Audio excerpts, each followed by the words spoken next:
Hello, in this video I'm going to carry on from where I left off in the last video. She's going to apply to the academy. She's now a high school graduate, right? At 16. Yeah, are you? Yeah, well, she got her GED, so she's moving on with life. You really want to be a police officer? Maybe. You never know. We'll look forward to this stuff, man.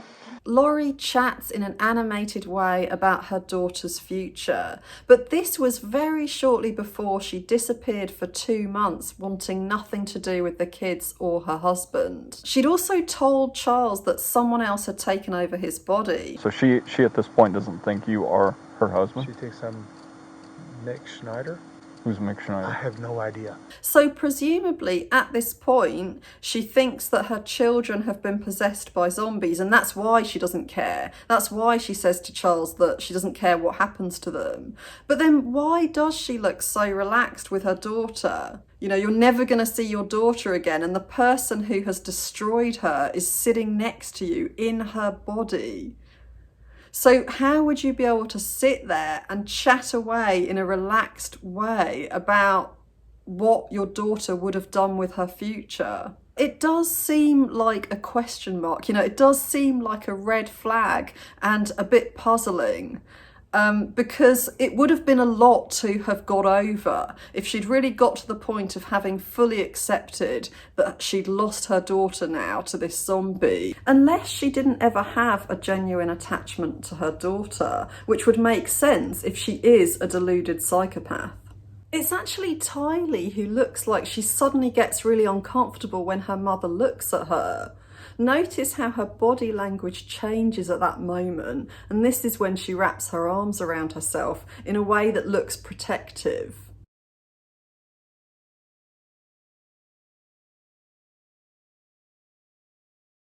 The last recorded evidence of Tylee being alive was these photos of her in Yellowstone National Park with her brother JJ and Lori's brother Alex. According to what I've read in the media, in the early hours of the next morning, it was after 3 a.m, Alex's phone was picked up going back to Lori's house. And his phone was then picked up going back to his house. And then it was picked up again in the area where Tylee's body was found, in the backyard, you know, on the property of Chad Daybell. When JJ disappeared, the same kind of thing happened. This time, Melanie Gibbs saw Alex carrying JJ into his house. And then she saw him carrying JJ back again, and it looked like JJ was asleep on his shoulder. The next morning, JJ was gone, and Melanie Gibb asked Lori, "Where's JJ?" And Lori said, JJ was acting like a zombie, so Alex took him away. And Alex's phone was picked up going back to his house and then going to the site where the children were buried. Alex also admitted to shooting dead Charles Vallow, Lori's ex-husband. You know, what happened today, though? Like, just in the last 20 minutes? He came at me with a bat. Okay. Was he living here or No. visiting? He came to pick up his son. Okay, is the son inside? No. My sister took him to school. Okay, so it was just you at the house? Yes. And he came, how long, what time did he come to pick up the son? I don't know, 20 minutes ago maybe. Okay, so you know who he is, let him in? Yeah. Okay. No, I think they were talking earlier, then she left, and then he got into it with me. Like what? What do you mean? I don't know, he was accusing me of... Come on over here. That truck's going to be really loud. What was he accusing you of?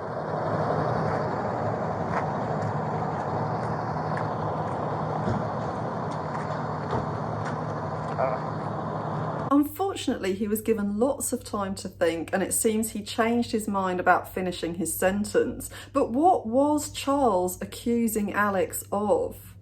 We'll come back to that later. He was just yelling at me. Okay, what was he yelling at you about? About my sister because I'd broken up the tussle with them earlier. And he told me not to interfere anymore with them or I'd pay. And he came at me with a bat. Okay, so he showed up in the house with a bat in his hand? No. Okay, so... There was a scuffle earlier with my sister and my niece. My niece got involved. The policeman is doing all the work. So he's trying to get answers out of Alex, and Alex is just casually throwing things into the air and not always finishing what he was saying. And I think that this is a manipulation tactic, because by acting really casually, he's telling the policeman that he has absolutely nothing to hide. If he was like most people, he would be shaken up and nervous around the police, you know, because he's just shot someone. What are they going to think? And so this extreme sort of overcompensating really stands out. At some point, your sister and her husband are arguing, Yes. verbal argument, and then your niece pulls out a bat. Well, it wasn't verbal. He was getting close, and she came out to defend my sister with her bat. Your niece. Yes. Okay. And then she poked at him, and then he took it away. Okay. And then I stepped in and told him they needed to separate. Right. So then my sister leaves with my niece, and then he's coming back at me, and he still got the bat in his hand. I'm like, what are you doing? I turned around, and he hit me in the back of the head with the bat. So I went to my room and got my gun. I always carry it. You went to your room, meaning Yeah, the room well, you're I'm staying in? Yeah. Okay, and you brought a gun with you? Yes. Do you always Yes. bring a gun? I have a concealed carry always, Okay. just to be safe. Hi, who are you? Okay, just stand over there for just a second, guys. And then I told him to put the bat down, and he wouldn't, and he came at me And again. the wife just showed up as well. So you told him to put the... Yes. So where are you at? Back Where off. are you at now? Or did you stay in your bedroom? No. Okay, why didn't you stay just in your bedroom, close the door? Is that something you didn't think about, or? Didn't even occur to me. Okay, so walk me through it. So you go back in your room So I just went back in the living room. I'm like, what is your problem? with the gun in your hand. Yes. And I said, I want you to put that bat down, and he wouldn't do it. And he's like, and he came at me with the bat again after he'd already hit me in the head. So I shot him to stop him. Okay, then what happened? That was it. Charles's sister and her husband say Charles wasn't a violent man at all, and they don't believe Alex's version of events. Charles, you know, he's just not that way. You can't fight with someone who's not going to fight back. They ambushed him. That was a setup. And from the it will word come go. out. It will come out. It was an ambush, no doubt in my mind. This was Lori. Here she was again. This was shot with the police body cam footage. And this is her coming home straight after her husband has been shot dead. She's already heard the news. But look how happy she is.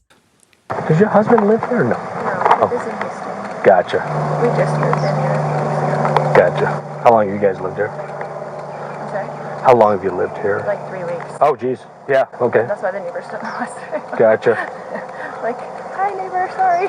Are you working at all? No. Okay. And you're still about 5'6", 120? And then she had a pool party that same evening. But I'm thinking back to the films I've seen about zombies taking over people's bodies. You know, I don't watch a lot of them, but I have seen some. And I remember that when the zombie dies eventually, the person who loved whoever the zombie took over is still devastated. You know, they're obviously glad that the zombie has gone now, but they go to the body of their loved one, and you know, and they're upset, they're mourning the loss of who that body belonged to, because it still looks like the person they loved.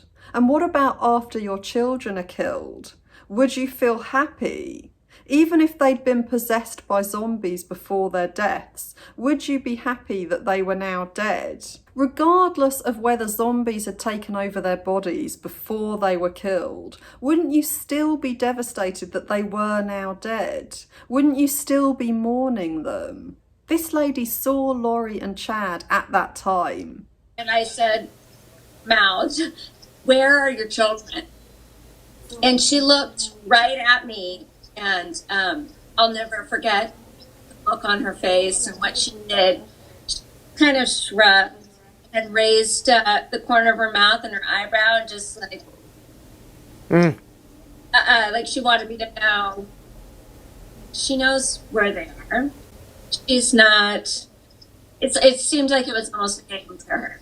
She says it was almost a game to her, and in the last video I talked about how psychopaths can get bored around people and so they can play mind games to entertain themselves.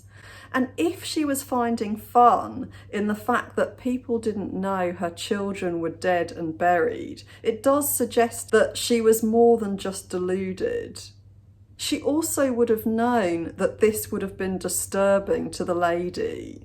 And it seems that she was getting off on disturbing this lady. So if what the lady described really happened, then it does seem that Lori not only lacks empathy, but gets off on the pain of other people. Blonde, too. You guys, I'm going to list you as a blonde young lady here. And then blue eyes? Yeah, very blue eyes. That's not under debate. Charles Vallow was killed very shortly before this footage was taken, so it was within the hour. I think it was closer to half an hour before this footage was taken. And yet we can't see her face, but Tylee's body language doesn't look how you might expect it to. Let's replay it. Charles Vallow was Tylee's stepdad since she was 3 years old. So shouldn't she be looking shocked and upset now that she's just found out he's died? And not only has he died, but he's been killed by her uncle. I think her attitude is because of Lori. Narcissistic parents see everything as a competition, and they want to be the ones to have control over their children. So they'll often do this by bad-mouthing the other parent and degrading them, and they can do this in front of that parent or behind their backs. Their children get to sense that their love is conditional. So even if they don't know that consciously, they get to realise that they need to be on the side of the narcissistic parent, otherwise their love might suddenly vanish. So that's why it's so important to them to be anti the alienated parent. Signs of parental alienation syndrome include the hatred of a parent they once loved and denial of positive past experiences with them. So it's as if they haven't had their past. Suddenly the person is just all bad. They have illogical or weak reasons for their hatred. So it might be something about the way they eat or the way they dress. Or it could be something that just doesn't make any sense, you know, something that didn't really happen. I don't want to be in there if he's in there. That's the whole point. That's why I left. No, it was creepy. And I was like, oh my gosh, where's Lori? Is she? You know, I thought you were there. It was so freaky. They also see the alienating parent as only good. So they're the perfect parent, and the other parent is really bad.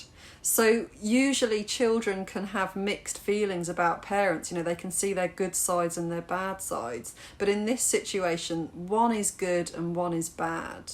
They insist that nobody has influenced them to have these feelings, but then they'll often use words and phrases that the alienating parent will use. And so they're just parroting what they've already heard. And this is just a recent thing? Has he done this before, or like? This is in like 24 hours. Like, or he's done. Like, has he done this before? Yeah. But this whole situation Not this extreme, happened. but he's been ballistic where we had to leave because he was being awful, and I didn't want him to hurt one of the kids or something. Probably 3 or 4 times that I can remember. They'll treat the alienated parent really badly, so they'll be cold towards them, they might just be really nasty to them, and they don't feel guilty about it. What car does he drive? So he has a Ford F-150 truck. Oh, okay. So then. They make out it's weird he's in someone else's car without giving the obvious context that Lori has apparently taken his truck. So then the white Suburban, you had no idea what that was? That was his buddy's car, he said. He said it was his buddy's car. But he doesn't have any buddies. He doesn't have any buddies, so I don't. It was a white Suburban. Yeah, 13 years. Yeah. Okay. So really just a stand-up guy overall. So glad those 2 other guys were there. Yeah, I know that you weren't just there by yourself with him. That'd be even worse. I should have, like, in retrospect, I probably should have walked away quickly, but I wasn't prepared for that. Yeah, I mean, who really You is? were just being a good friend to me, so I appreciate it. I'm sorry that you're caught up in that. Laurie and Melanie remind me of girls in high school, really bitchy girls in a clique. Why are they talking like this? Why is Melanie backing Laurie up so much and sounding like she has absolute contempt for Charles? People around a psychopath will often do this because they want to feel important to the psychopath. A psychopath won't be vulnerable. So there aren't many opportunities for their friends to show them they care and to build a relationship with them, to try to build some stability and closeness. The only reason a psychopath will stick around is if they need something from you for themselves. I think Melanie might have picked up on Lori coming across as somebody who could easily discard someone, somebody who needed to be impressed by the people around her to keep them around. And so it was really important to her to show Lori that Lori needed Melanie. They had a pool party that night, so presumably Tylee was also at the pool party because that's where she lived. So her stepdad has just been killed and she's at this pool party with her mum. She said that she went out with the bat and that Charles took the bat from her. Maybe this is true. Or maybe it isn't, but it's just interesting that she is actually part of the story that the police are told that means that Alex is protected. If Charles was lured to the house, could Tylee have known that? Could she have known that this was a premeditated murder? And if so, was she killed because she knew too much? Apparently, on JJ's last day of school, he was finally told that his father had died. So before that date, he didn't know that he had died. And on that day, he came to school really angry. And he kept saying that his father wasn't dead and getting really upset about it. And then he disappeared. Lori told the school that Charles had committed suicide, but then they looked on the internet and saw that that wasn't true and that he'd actually been shot by her brother. Was she afraid that JJ would find out the truth and that he would be angry and resent her? Is that why Lori never brought him back to school again? And is that why he's now dead? If what I read about Alex's phone location is correct, then it seems he may have had something to do with the burial of both children, if not their murders, and he's already admitted to killing Charles Vallow. So why would he be helping Lori to dispose of her husband and children? Was it because he believed they were zombies too? A local news channel in Arizona reported on what Lori's niece Melanie said about Tylee and JJ. The journalist Pulowski said Melanie had been told by Chad and Lori that her children had been possessed and had become zombies. She shared concerns that she's been told Brandon needed to die, and that may indicate that Tylee and JJ needed to die as well. She told me she was worried that Alex Cox, may have had to take care of the kids. She explained that Al had great faith and never wavered in his trust in the Lord. No task would be too difficult or great for him. But was this really about Alex's trust in the Lord, or was it about his trust in Lori? Because it was Lori who said she believed that people were zombies. So had she convinced Alex to believe this as well? Regardless of whether Alex really believed this or not, it does seem that he would have been under Lori's influence. So why was this? Why was she able to be this influential? And did her influence stretch back to before she started saying she thought people were zombies? Was Alex responsible for the death of her previous husband as well? Lori had 5 husbands altogether, so Chad Daybell is her 5th husband. So she got through each of these husbands, and that's a lot of people to marry. One of the things that's common amongst psychopaths is short-lived marriages, so they can get through marriages very quickly. And I wonder if Lori is now getting rid of her children in the same way as she got rid of her husbands, because they're just in the way and she's ready for the next thing now. This is the person that Lori was married to before Charles Vallow, and he was apparently devastated because Lori wouldn't let him see his daughter Tylee. Joseph Ryan was Lori's third husband, and Tylee was his daughter. And when they split up, they were locked in this really horrible custody battle. And then he died. And according to his sister, he died under very mysterious circumstances. And the height and weight that were recorded didn't match his height or his weight. And so she thinks that something very strange happened here. Lori was supposed to identify his body and refused to go and do that. And she said that it was a good thing that he died. And his relatives didn't know he died until months later because Lori didn't tell them. If Lori had Joseph Ryan murdered, this was before she met Chad Daybell and joined the cult. Fox 10 has reported that court documents say Ryan accused Vallow of parental alienation, alleging he had not seen his daughter for more than a year at one point. Ryan also referred to a court-appointed psychologist who interviewed Vallow. According to court paperwork, the psychologist David R. Poole said Mrs. Vallow is a devout Mormon who has mentioned to me that death would be an option before giving Tylee to her father, Joseph Ryan, even for a visit. These are real and serious concerns. What does being a Mormon have to do with her wanting her ex-husband dead? Mormons don't believe people are zombies, and yet it seems she gave the psychologist her religion as a reason for wanting Joseph dead. Has she done the same with Charles and her children, and used the beliefs of Chad Daybell's cult as an excuse to have them murdered? Back in 2007, a Travis County affidavit obtained by Fox 10 revealed the arrest warrant for Alex Cox, the brother of Lori Vallow, who is now dead. The affidavit stated Cox shocked Ryan with a stun gun and threatened to kill him.